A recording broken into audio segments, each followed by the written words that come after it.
अस्सलाम वालेकुम नाज़रीन, आज की वीडियो में हम बात करेंगे इक्लिश उस्मान के वॉल्यूम 114 के ट्रेलर 1 के बारे में। लेकिन ट्रेलर के बारे में बात करने से पहले जरूरी है कि थोड़ी सी बात कर लें पिछले एपिसोड के बारे में। चंद इंपॉर्टेंट पॉइंट्स हैं जो मैं आपके साथ शेयर करना चाहता हूं ताकि आपको ट्रेलर समझने में आसानी हो। पॉइंट नंबर 1, सुल्ताना ने एलचिशक की शादी तैमूर से करवाने के लिए बेंगे खातून को राजी कर लिया था। पॉइंट नंबर 2, शहनशाह ने अलोफ को बहुत सारी ताकत के साथ नवाजा है और शहनशाह ने अलोफ को तुर्कों पर चढ़ाई करने का हुक्म भी दिया है। उसी ताकत का इस्तेमाल करते हुए अलोफ ने नगोल किला हासिल कर लिया था। पॉइंट नंबर 3 और सबसे इंपॉर्टेंट कि बेंदर ने इसमियान सुल्ताना और उस्मान साहब के खिलाफ जाकर आखिरकार गद्दारी कर ही डाली और उसकी गद्दारी की वजह से उस्मान साहब ने एक किला खो दिया है। पॉइंट नंबर 4 के सुल्तान मसूद भी उस्मान साहब के पास हैं और बिल्कुल महफूज हैं। उनका मुस्तकबिल क्या कुछ होने वाला है, क्या वो सुल्तान बन पाएंगे या नहीं, इसका फैसला आगे जाकर हो जाएगा। एक और इम्पोर्टेंट पॉइंट है, काफी ज्यादा इंटरेस्टिंग पॉइंट है कि मंगोल फिर से आ रहे हैं और इस बार काफी जिक्र हुआ है उनका लास्ट वॉल्यूम में। तो मतलब कि मंगोल अपने साथ बहुत सारी तबाही भी लाएंगे। एक तो उस्मान साहब ने समागर को पहले मारा था और उसके बाद आने वाले एलची को भी उस्मान साहब ने मार डाला है। तो काफी ज्यादा तबाही होने वाली है नेक्स्ट आने वाली एपिसोड्स में। इसके अलावा लास्ट वॉल्यूम में 3 एंट्रियां दिखाई गई थी, काफी इंपॉर्टेंट थी वो, जैसे कि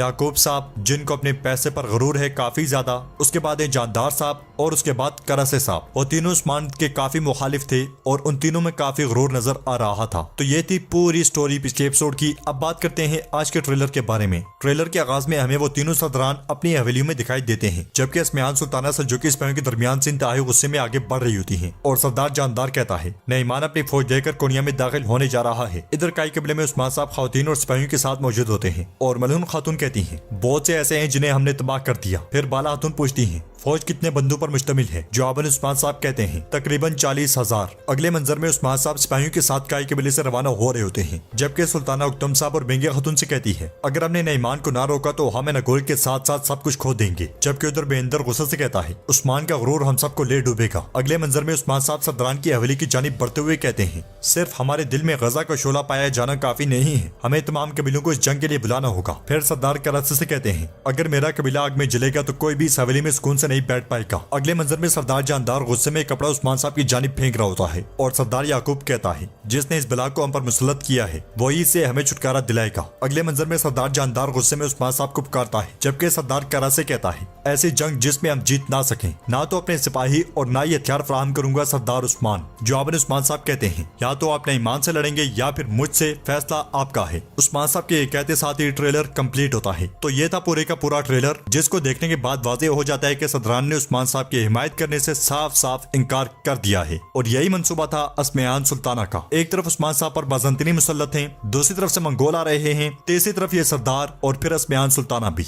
और फिर बेंदर भी। मतलब बहुत ज्यादा मुश्किलात है उस्मान साहब के लिए। अब इस मौके पर उस्मान साहब को एक मजबूत और ताकतवर इत्तेहादी की सख्त जरूरत है और उम्मीद की जा सकती है कि कोई न कोई ऐसा करैक्टर लाजमी होगा जो इस मुश्किल वक्त में उस्मान साहब का साथ देगा और उस्मान साहब इन तमाम मुश्किलात से निकलेंगे। ना सिर्फ इन मुश्किलात से निकलेंगे बल्कि बेंदर, इसमियान सुल्ताना और उलोफ को भी उनके अंजाम तक पहुंचाएंगे। तो आखिरकार वो मजबूत इत्तेहादी कौन हो सकता है, इंशाल्लाह ये बहुत जल्द हमारे सामने आ जाएगा। आप भी अपनी कीमती राय का इजहार कमेंट बॉक्स में कर सकते हैं। आपको ये ट्रेलर कैसा लगा लाजमी कमेंट कीजिएगा। तो फिर मिलते हैं इंशाल्लाह नेक्स्ट ट्रेलर में जो